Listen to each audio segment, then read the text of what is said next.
మరియు పరిసర ప్రాంత ప్రజలకు గొప్ప శుభవార్త. ఇప్పుడు మన Anil inverters and battery works లో బ్యాటరీలు, ఇన్వర్టర్స్ బజాజ్ ఫైనాన్స్ ద్వారా సులభతరంగా ఇవ్వబడును. అతి తక్కువ వడ్డీ రేట్లు, నో కాస్ట్ ఈఎంఐ ఇవ్వబడును. కావున ఈ అవకాశాన్ని సద్వినియోగం చేసుకోగలరు. విచ్చేయండి Anil inverters and battery works, Autonagar, Addanki road, Darsi. Cell 7095626508. రాష్ట్ర మాజీ ముఖ్యమంత్రి వర్యులు వైఎస్ జగన్మోహన్ రెడ్డి ఈ నెల 11వ తేదీన పొదిలి పర్యటనకు వచ్చిన సందర్భంగా శాంతి భద్రతలకు సంబంధించి జరిగిన సంఘటనలో పలువురు వైసీపీ నాయకులపై, కార్యకర్తలపై పోలీసులు కేసులు నమోదు చేసి అరెస్టు చేసి కొందరిని ఒంగోలు జైలుకు తరలించడం జరగగా ఈ రోజు దర్శి నియోజకవర్గ వైసీపీ ఎమ్మెల్యే మరియు పార్టీ జిల్లా అధ్యక్షులు డాక్టర్ బుచ్చపల్లి శివప్రసాద్ రెడ్డి పలువురు నాయకులతో కలిసి ఒంగోలు జైల్లో ఉన్న వైసీపీ కార్యకర్తలతో ములాఖత్ కావడం జరిగింది. వారితో మాట్లాడిన అనంతరం జైలు బయటకు వచ్చి మీడియా సమావేశంలో ఎమ్మెల్యే డాక్టర్ బుచ్చపల్లి శివప్రసాద్ రెడ్డి మాట్లాడటం జరిగింది.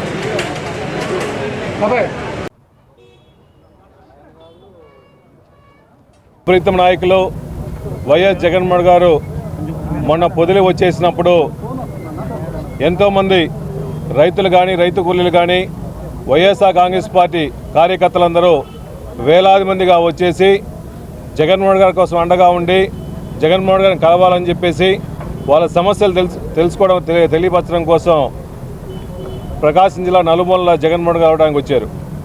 ఆ రోజు వచ్చినప్పుడు కావాలని కక్షపూరితంగా డైవర్ట్ చేసుకోవడం కోసం కొంతమంది మహిళలను పెట్టి మా మీద నల్ల బిల్లులు వేసేసి, చెప్పులు వేసేసి, నానా రకాలుగా రాళ్లతో దాడి చేసి అమానుషంగా, అక్రమంగా, సంబంధం లేని మా మీద సుమారుగా వాళ్ళకి ఎటువంటి అనుమతి లేకపోయినా జగన్మోహన్ గారు ఇచ్చిన పర్యటన ప్రోగ్రాంకి పూర్తిగా అనుమతి ఉన్నప్పటికీ కూడా వాళ్ళకి అనుమతి లేకపోయినా కావాలని డిస్టర్బ్ చేయడం కార్యక్రమానికి వచ్చేసి వాళ్ళు రాళ్ళు దాడి చేసి వాళ్ళ మీద కేసులు పెట్టాల్సింది పోయి మా వైఎస్ఆర్సీపీ కార్యకర్తల మీద, రైతుల మీద, రైతు కూలీల మీద సుమారుగా 3 ఎఫ్ఐఆర్లు పెట్టి 30 మందిని అరెస్ట్ చేయడం నిజంగా చాలా బాధాకరంగా ఉంది. చరిత్రలో ఎప్పుడు లేని విధంగా ఒక నాయకుడు ప్రజల సమస్యల కోసం, ముఖ్యంగా పొగాకు రైతుల సమస్యల కోసం వచ్చినప్పుడు 40,000 మంది, 50,000 మంది మాకు సమస్యలను తెలియపరచడం కోసం వచ్చినప్పుడు అమానుషంగా ఇంతమంది రైతులు వచ్చారు, వీళ్ళని ఇబ్బంది పెట్టాలని చెప్పేసి అక్రమ కేసులు పెట్టడం నిజంగా చాలా బాధాకరంగా ఉంది. వాళ్ళు ఈరోజు నేను, రాంబాబు గారు, మిగిలిన మా పార్టీ పెద్దలందరూ కలిసి పరామర్శకు వచ్చాం.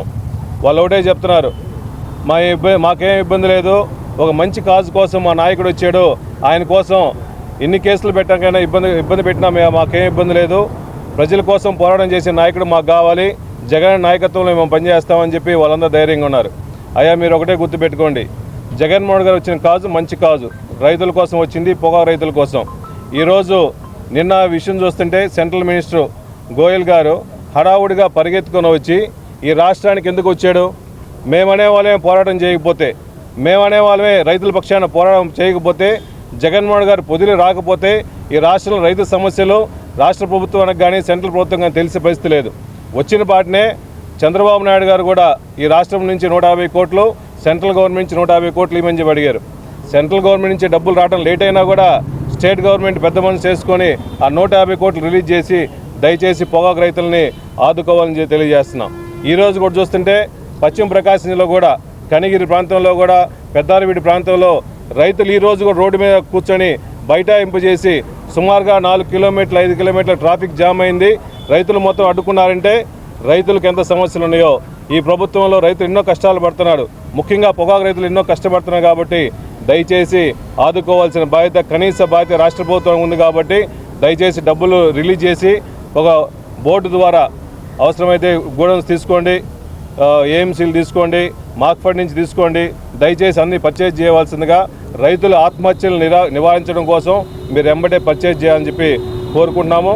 అదేవిధంగా ఈ దర్యాప్తు చేసే ఎస్పీ గారు కూడా మేమందరూ రిపోర్ట్స్ కూడా పంపించాం. మేము కూడా కంప్లైంట్లు ఇచ్చాము.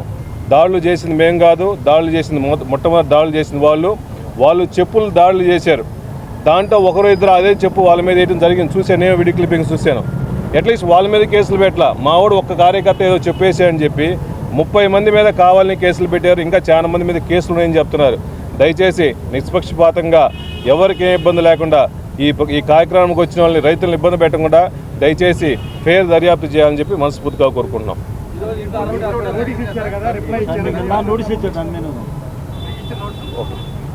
నాకు పొదిలి సిఐ గారు నోటీస్ ఇచ్చడం జరిగింది. దాని మీద ఆల్రెడీ మేము మా లాయర్లకు చెప్పి మేము నోటీస్ రిప్లై తయారు చేస్తున్నాము. సాయంత్రం లోపల నోటీసు ఆ పొదిలి సిఐ గారికి లేక ఎస్పీ గారికి ఇస్తాం.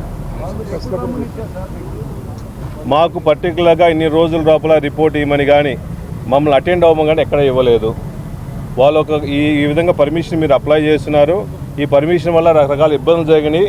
దీనికి ఎక్స్ప్లెనేషన్ ఏమని అడుగున్నారు. మేము ఎక్స్ప్లెనేషన్ రెడీగా ఉన్నాం. మేము ఒక ఫిర్యాదు చేసాము.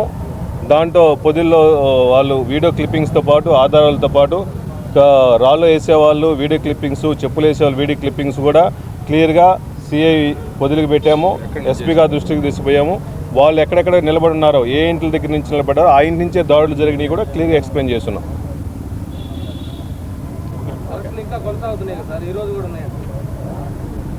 ఇది ఒక కక్షపూర్తంగా చేసే వాతావరణంలో ఈ జగన్మోహన్ గారి పర్యటన ఇంతమంది వేలాది మంది జనాలు ఎందుకు వచ్చారు? ఇతర జనాలు వస్తూ ఉంటే ప్రభుత్వం వ్యతిరేకత కనిపిస్తుంది. దీన్ని అణిచివేయాలని చెప్పేసి 30 మంది అరెస్ట్ చేయొచ్చు, 40 మంది అరెస్ట్ చేయొచ్చు. ప్రజాస్వామ్యంలో ప్రజల కోసం, రైతుల కోసం పోరాటం చేసే వైఎస్ఆర్సీపీ కార్యకర్తల మీద, నాయకుల మీద ఎన్ని కేసులు పెట్టినా మేము పోరాటానికి రెడీగా ఉన్నాము. కానీ ప్రజాస్వామ్యంలో మా బాధలు, మా ఆవేదనలు, రైతు సమస్యలు చెప్పే హక్కు, పూర్తి హక్కు మాకుంది. అది తెలియపరచడం కోసం మీరు కేసులు పెట్టి అణిచివేయాలంటే అణిచివేయండి. ఈ ఒక రోజులో అణిచివేసిన ఎవరు అణిచిపోయే పరిస్థితి లేదు. ఇంకా ఎక్కువ పెళ్ళుబిగిన ఉత్సాహంతో కార్యకర్తలందరూ పనిచేస్తారు.